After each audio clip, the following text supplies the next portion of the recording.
Hi all, in today's video we are going to talk about the XX optional variant of facelifted Creta, and it comes here in this beautiful green color.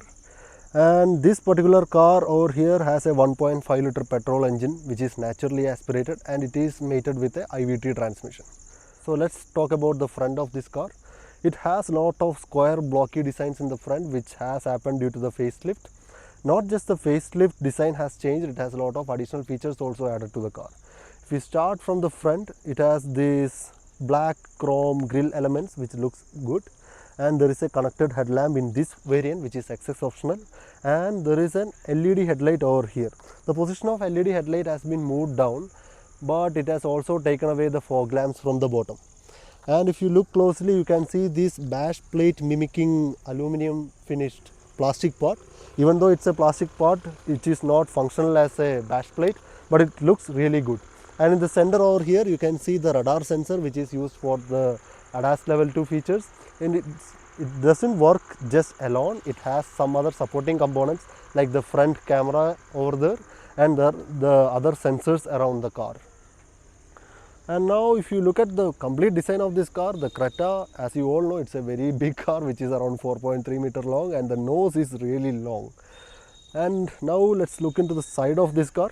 It hasn't changed much, very tiny here and there, but if you look at the doors, they have remained the same, which is as similar as the old variant. And this new mirror do come with the 360-degree camera on it, and this particular variant has this chrome handle. If you look at the wheel of this car, it is 215/60 R17, and it comes with the R17 alloy wheel. And over here on the back, you have the fuel filler cap on the left of this car, and this design element which Hyundai has retained from their last model. It looks not so good in my eyes, and on the top, not so functional roof rail is there, which adds a bit more look to this car. And on the side, there are no other changes particular to this variant. It has these turn indicators over here, the camera, this chrome handle, and this alloy wheel. That's all from the side. So now let's talk about the back of this car. The biggest change that you will notice is this connected tail lamp. So if we look over here, it's a squarish design again which they have tried to take from the front of this car, and also they have moved the Hyundai logo to this lamp portion itself. The stop lamp has gone from here to the top now, and there is a new spoiler, and the shark fin antenna is also presented over there. And if you look over here, this glass has a defogger along with rear wash and wipe, and the new connected tail lamp has few more functions added on to that. That is, this rear camera is attached onto it, and the dicky opening button is also attached over here. And if you look down, the Creta badging and the variant badging is here, and the number plate is held in the center over here. The reverse light has also moved to the center. As you can see, this has also happened with Kia Sonet, Kia Seltos, Hyundai Venue, Hyundai Creta now. So that means they are all following almost similar placement of wiring as well as lights. Another important thing is this wonderful bash plate mimicking in the aluminum finish which happened in the front has also happened in the rear here, and it looks really good. And we also have this reflector on the extreme ends of the car which is very functional. Now let's look to the right side of this car. There is no much difference from the left side, but one change that I have here is the door handle for the driver side. It has two functions onto it. One is the request sensor for door locking and unlocking, and the other one is the key slot for your manual car unlocking and locking. So coming to that, let's talk about the key of this car. It comes with 4 buttons on it. The first button on the top is the lock button. The second button is the unlock button. Third is the remote start button. Fourth is the dicky open button. So you can remote unlock your dicky alone. If I long press this dicky open button, it will unlock the dicky alone, and if I long press this, it will just lock it again. And if you want to remote start this car, just press this lock button once, then immediately hold this button for 3 seconds. Now after this many blinks, the car will turn on itself. Now if you want to turn off the car, just hold this button once again, so the car turns off. So this is the key, and it has one more function to it. In case if your remote battery is dead, you can take the manual key out like this, and you can use to open your car from the right door handle. So that's about the key, and that's about the right unique feature on the right side. So now let's look into the details of this car from outside. So if you look in the front, the full front fascia is actually headlight. If I unlock the car, you can see that. See, that is a headlight. This is DRL, DRL, DRL along the car, DRL, DRL, then headlight. So the full front fascia is a lot of headlight over here, and we also have the indicator there. So that's actually a sequential indicator. If we unlock, this is how it works, and this is where the headlight is, and there is some design element over here. It has a small opening. Now I will lock this car to show you. It has a small cut which goes actually into the front wheels, and if we look closely, there are parking sensors in numbers in the front, and this is your tow hook connection point, and this is the radar sensor. And if we look closely, this is where the front camera is.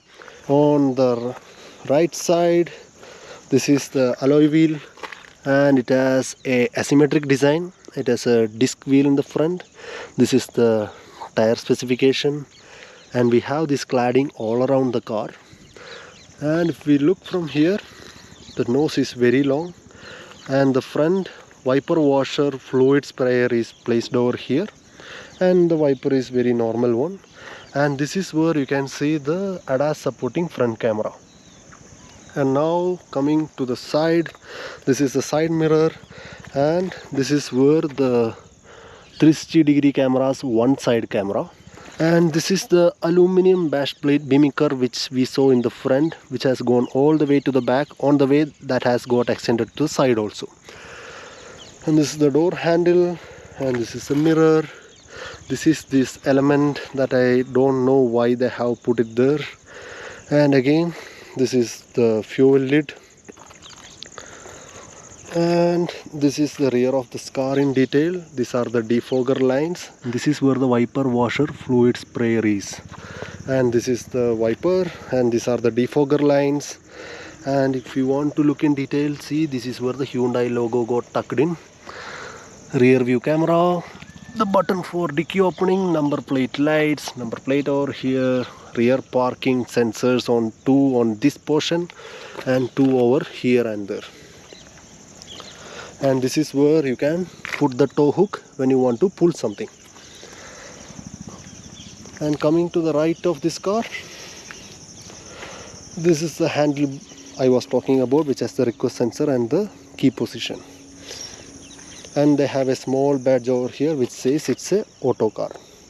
So this is the engine bay. This is the transversely mounted 4-cylinder 1.5 liter inline naturally aspirated petrol engine, and it is mated to an IVT transmission. It has around 115 PS of power and 143 Nm of torque. This 115 PS comes at around 6300 RPM, and 148 Newton meter comes at around 4000 RPM.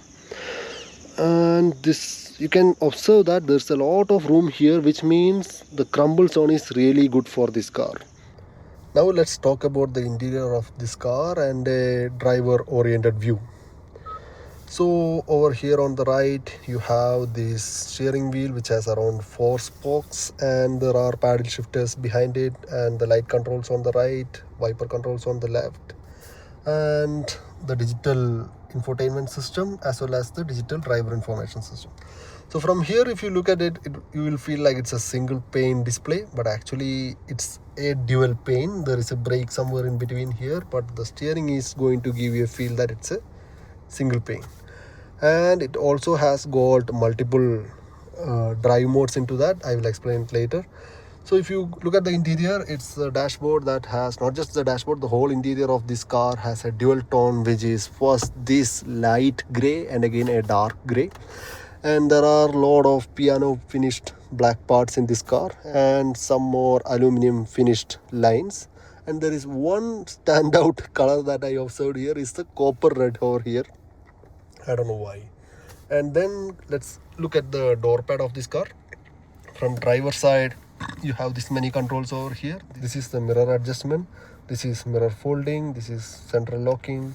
These are the 4 power window buttons, but there is only one window on the right, which is the driver side, which has one touch down and one touch up, and this is the rear window button deactivator.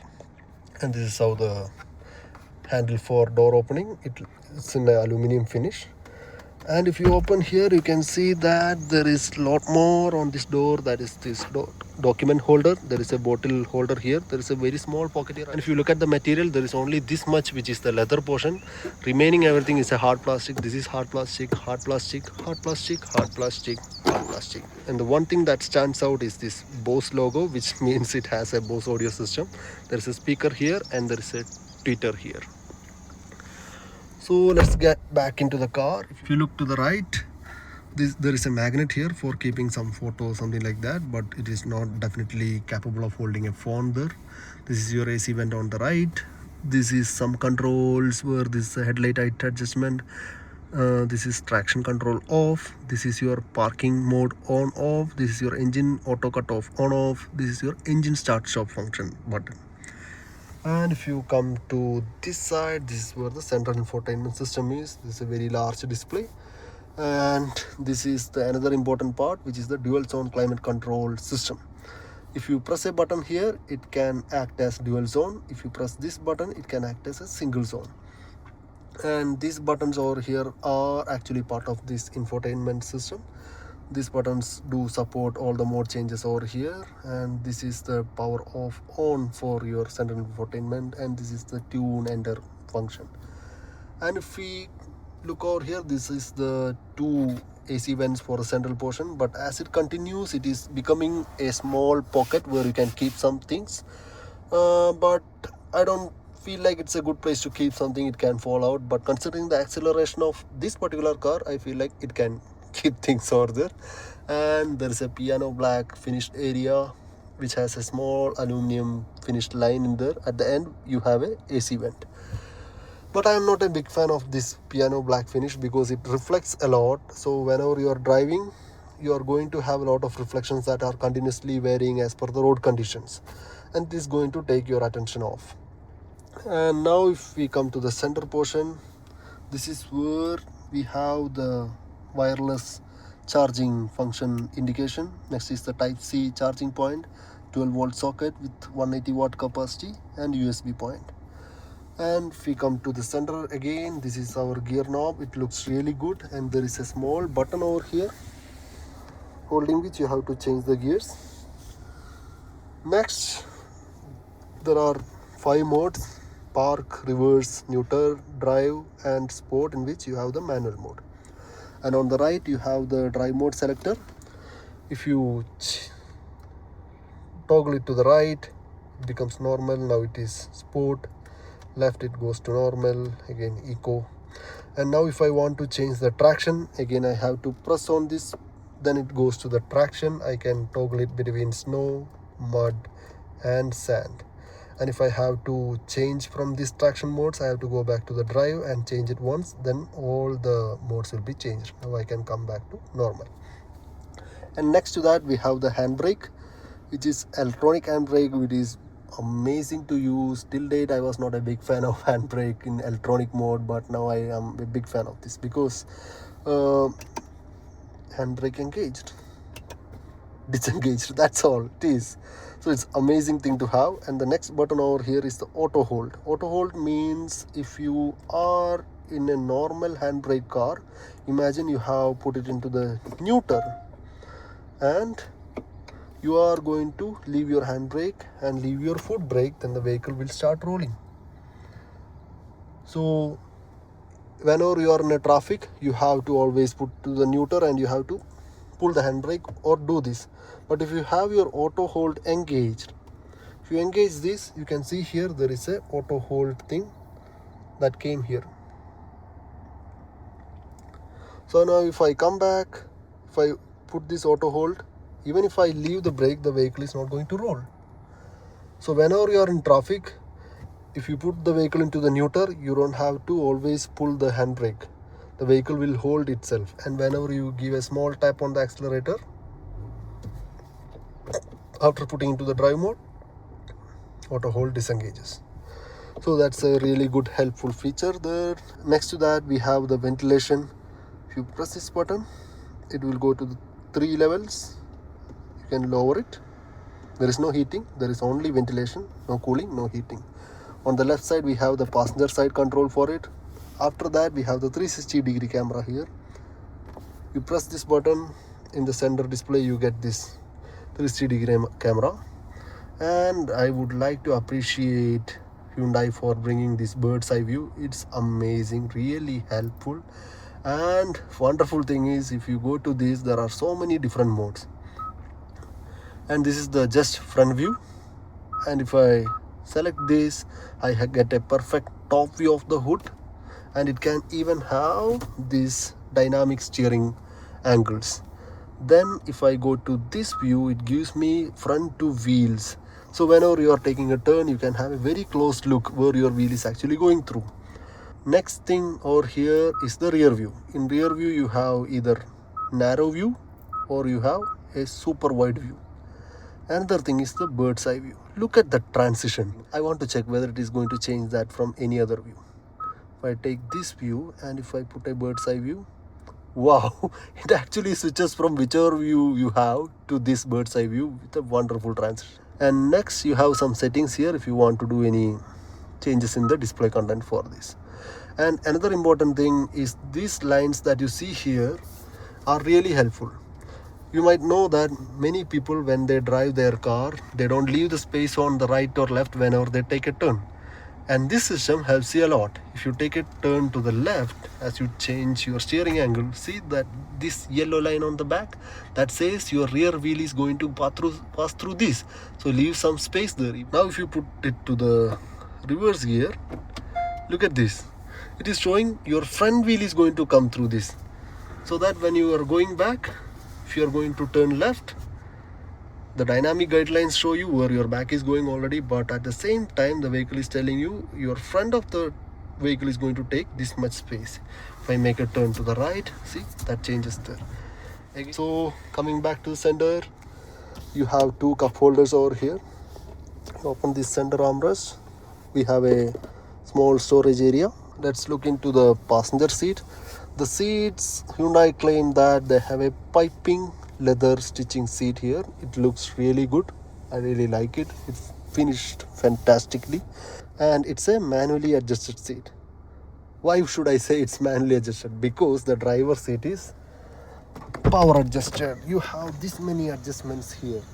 You can tilt the seat.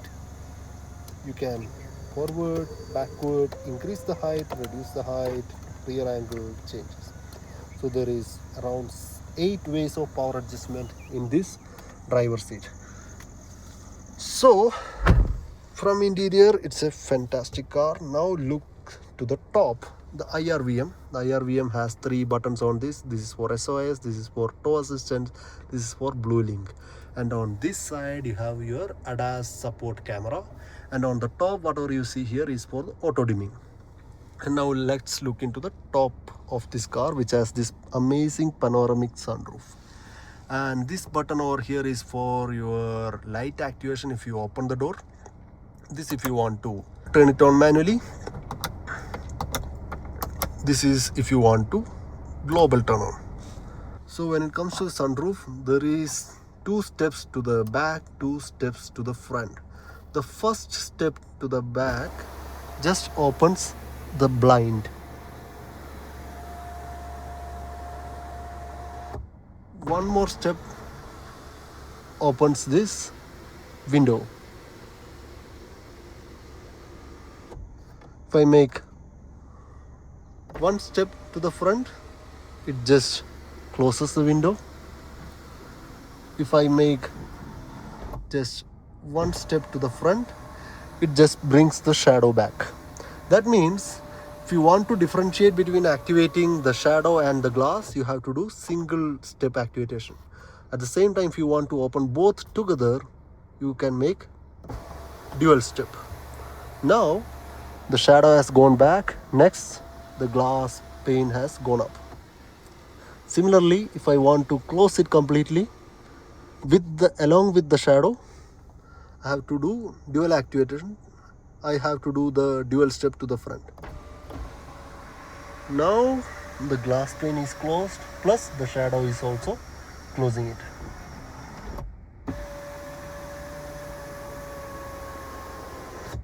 And there is one more thing with this, that is the tilt angle. So first I will take the shadow back, and if I want to shadow in between, I can stop it there also. And if I want to tilt the pane, just press it. I pressed it, it tilted. Now if I press it, it closes. So this one button has a lot of things to do here. So let's talk about the DIS in detail now. There are 4 different modes actually. If you change here, first it goes to the driver assistance things, and it has an option to hold the OK button. If I hold the OK button, it will go to settings in the central infotainment system. So this is complete settings for driver assistance, and if I go here, there are these many things that I can adjust. And if I go to driving convenience, there is this smart cruise control. If I go to smart cruise control, I can adjust the distance between the vehicle that is going in front of me, so that the vehicle will maintain a particular distance from the vehicle which is going in front of you, so that there is no collision can happen. And that can be controlled. If you want, you can keep it a very far distance, or if you want, you can keep it at a very near distance also. And next is the acceleration. If you set a smart cruise control and resume to a speed, how well it will accelerate to that speed. Or in case the vehicle which was in front of you that was limiting your cruise controlling speed and it changed its lane, now this car will try to resume to its actual set cruise control speed. At that time, how much of acceleration it should take. You can control it as either light or strong. Next is the reaction speed. So it is for the how fast it should react for the changes in the setting levels. Again, these two are kind of tied up, but there is a subtle difference between these two. And if you go back over here, the next thing is the warning methods. In warning methods, you have driving safety priority and parking safety priority, which means all other audio volumes will be reduced in the case of whenever there is a warning pop-up, it will reduce all other volumes and give you the warning sound, which is more priority. This can be also activated for parking mode. Next is driver attention warning. This is in the case if you are in a traffic signal, there are so many vehicles in front of you, and you started looking at your phone and the vehicle started leaving. Now everyone in the back honks at you. So to avoid those kind of situations, the vehicle will give you some information like some warning that the vehicle in the front has left. Now you can take. Next thing is the driving safety. In driving safety, you have so many things where the forward safety. In forward collision avoidance, there are multiple types. One is obstacle, one is person, another is cycle, another is in junction other vehicles collision avoidance. And for that, you can either turn it on or turn it off. And if you go to the setting for that, again it will have some warning time. That is basically, do you want it normal or do you want it a bit late, like that. Next is the lane safety. If you want the lane safety, it can be turned on, or if it's like when there is a lane detected by the car, it will try to retain itself by auto steering. Next is the blind spot view monitor. That's it, like whenever you are turning your vehicle to another lane. So as you all know, every car will have some blind spot which is not covered in your mirror. And most of the time when you change the lane, if there is a car in that blind spot, of course you can have a crash with that car. So this monitor actually gives you a view from your camera that is under your mirror, that is there anything on your blind spot. If you are taking it to the right, it will give you a blind spot monitoring on this side. If you are taking a turn to the left, it will give you a blind spot monitoring on the left side. And you can keep it turned on, so that as you can see here, if I turn it on, it will give you the view like this. Next is blind spot safety. It's like, even though it shows you a monitored view of that thing, the vehicle itself will have the sensors utilized so that if there is something present in that lane, so if you try to change a lane, it will give you a warning that there is something in that lane. Another thing is the exit safety. So that is like whenever you are in your car and you parked it somewhere and you are trying to get out of it, and when you open the door, imagine there are situations like some cyclists coming pass by, or there are some scooters coming or some cars coming. So if there is something coming, the vehicle will give you a warning that please don't open the door and exit the car now.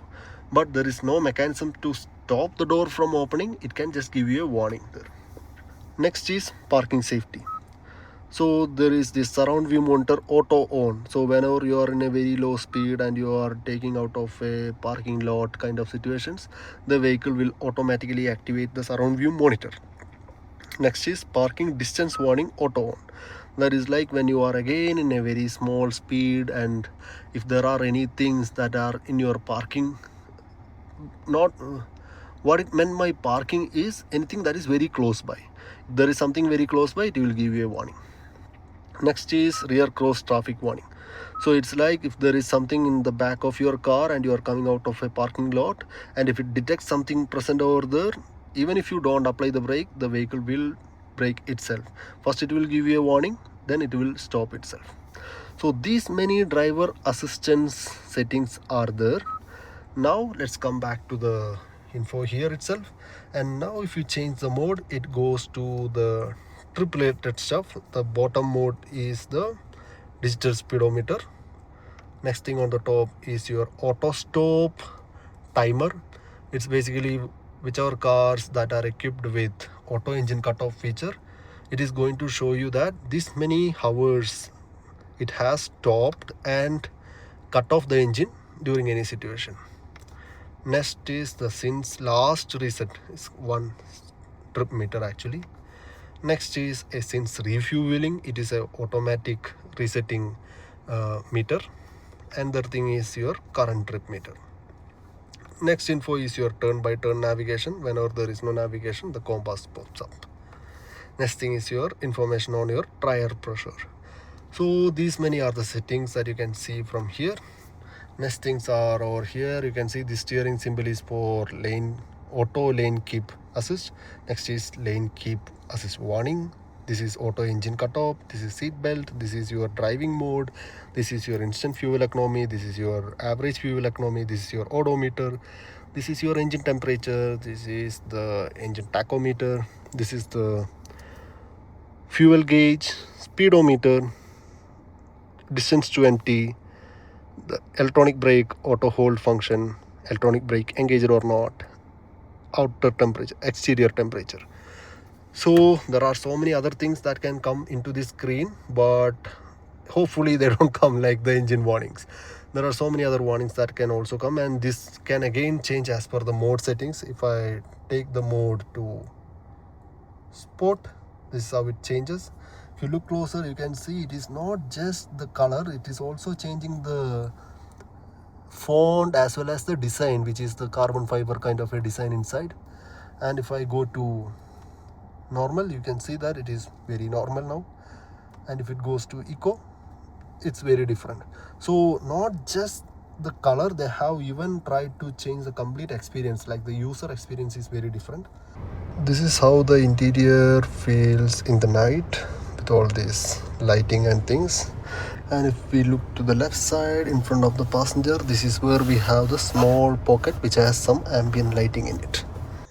Now let's talk about the rear seat of this car. It again comes with the same shade and stitching as the front seats. It has 3-point seat belt for the center passenger. It also has a change angle function here, so that if you want, you can make it to come to this angle here, and if you want, you can again take it back to the full slanting. And this is the only change in the angle. This is not too much, but yeah, there is a slight adjustment. And it's a 60-40 split. Actually, this is the 40 side, that is the 60 side. And if you get into the car, there is a lot of knee room here because I have set the seat for my driving position, and there is a pocket here to keep few things. And in the center we have the AC outlets, 2 USB charging points, a pocket to keep few things. Look into the door panel of this car. The rear door has a factory fitted curtain, and we have the power button over here, door handle over here, and everything is a hard plastic except this small portion which is leather. And again the Bose speaker bottle holder. And if you close the door, this is how it is. Since the car has a panoramic sunroof, your reading lamps are here. So being critic, if I hold this grab handle, I don't get the light. Most probably you are not reading when you are holding the grab handle. And if we come to the center, this is the central armrest. And the car comes with adjustable head restraints in the back. It's good safety feature. Considering it's a 5-passenger car, they could have given one more head restraint over here. And that's all from the rear passenger seats. It's really comfortable here. There's a lot of knee room for my driving seating position. My height is 175 cm. Next, let's look into the boot space of Creta. You have an electronic switch over here to unlock this, and then you can just lift it. And this is the 433 liter boot space that is available in this car. It is very large and it is squarish, and there is not much loading lip also over here. You can actually take the things out of the car without much trouble. And if you lift this platform over here, this is where we have the spare wheel of the car. It is a 205/65 R16 steel rim wheel, and we have the jacking system in the center of this wheel and the warning triangle on this side. And if you want more space, Hyundai have given us the 60/40 split seat which we can fold as per our requirement. That's all about the boot space. There are two features over here. One is this lamp for the boot space, which helps you during the night to pack your things, and the Bose subwoofer which is placed over here. I will show you them in the detailed video. Now let's look into the details of this boot space. This is where the boot lamp is. This is where the Bose woofer is placed. And if you open this, this is a spare wheel. As you can see, the size, the jacking system, and the warning triangle cut here. And if you want to increase your boot space, this is the 40 and 60 split seat. And if you want to close this, you have to hold here. That's it.